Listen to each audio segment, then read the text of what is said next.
Au fait, le paraclet, c'est l'esprit de Dieu. Au fait, le paraclet, c'est la nature même de Dieu. C'est lui qui fait que Dieu soit tout puissant. Au fait, c'est lui la toute puissance de Dieu. Le paraclet, au fait, c'est lui la toute science de Dieu. Nous venons de lire dans 1 Corinthiens chapitre 2, mais au verset 10, nous avons lu, Dieu nous les a révélés par l'esprit. Car l'esprit sonde tout, même quoi? Les profondeurs de Dieu. Il y a une dimension dans le paraclet que nous appelons la gloire. En fait, le paraclet, c'est lui, la gloire de Dieu. Tout ce que nous sommes en train de dire là, nous pouvons le résumer en un seul mot, la gloire. Il est tout puissant, il est tout ceci, il est tout cela. Tout ça, la Bible l'appelle gloire. Et cette gloire porte un nom, le paraclet. Parce qu'en réalité, le paraclet, c'est une personne. C'est toute une personne. Au fait, le paraclet parle, le paraclet agit, le paraclet marche, le paraclet existe. Dieu, dans sa nature, est un. Il se manifeste en trois personnes distinctes. Quand Jésus-Christ disait, moi et le Père, nous sommes un, il était en train de nous faire comprendre qu'il était de la même nature que Dieu. À la différence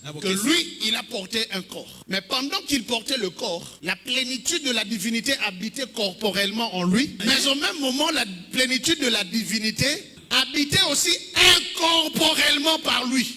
Je suis en train de dire ceci. Pendant que Dieu était corps en Jésus, il était toujours esprit. C'est pourquoi celui qui a rencontré Jésus dans la chair, qui sache qu'il a rencontré une dimension corporelle de Dieu. Mais il y a également, au même moment, une dimension incorporelle de Dieu. Ainsi, en Jésus, le paraclet pouvait fonctionner dans l'esprit et dans la chair. C'est pourquoi Jésus est la plénitude de la divinité, parce qu'il est la gloire totale de Dieu. Et dans Romains chapitre 11, l'apôtre Paul nous donne une révélation frappante. Dieu est insondable. Ça veut dire que le Père est insondable. Ça veut aussi dire le Fils, il est comment? Insondable. Le Saint-Esprit, le paraclet, il est comment? Insondable. Insondable veut dire quoi? Au moins, le rôle aux réponse, c'est qu'ils appellent insondable à solo. Ya solo. Insondable, c'est le rôle expliquer à il y a un moyen pour expliquer aux autres. Il n'y a pas de parole pour expliquer l'insondable. Donc quand il se manifeste, notre réaction, ça sera comment? Alors nous allons lire Jean chapitre 3, à partir du verset 6, et nous allons lire jusqu'au verset 10. Ce qui est né de la chair est chair. Et ce qui est né de l'esprit est comment? Esprit. Attendez. Ça veut donc dire dans ce passage qu'il existe deux naissances. Il y a une première naissance, c'est la naissance de la chair. C'est la naissance de nos papas et de nos mamans. C'est la naissance de nos tribus et de nos coutumes. C'est la naissance de nos villages. Ce qui est né de la chair est comment? Chair. Parce que je suis né dans la chair, ma chair subit les lois de la chair. La chair, c'est tout un monde. Ce qui est né dans le monde de la chair va vivre les conséquences du monde de la chair. Et il va vivre les réalités de la chair. Si la Bible s'était arrêtée là, je serais malheureux. Bien aimé dans le Seigneur, l'Esprit de Dieu a révélé dans les Écritures que celui qui est né dans la chair, il est chair, mais il peut aussi naître de nouveau. Il y a une autre naissance qui l'attend et qui est plus grande que la naissance de la chair. Je peux naître de la chair et mourir dans la chair sans avoir expérimenté la deuxième naissance.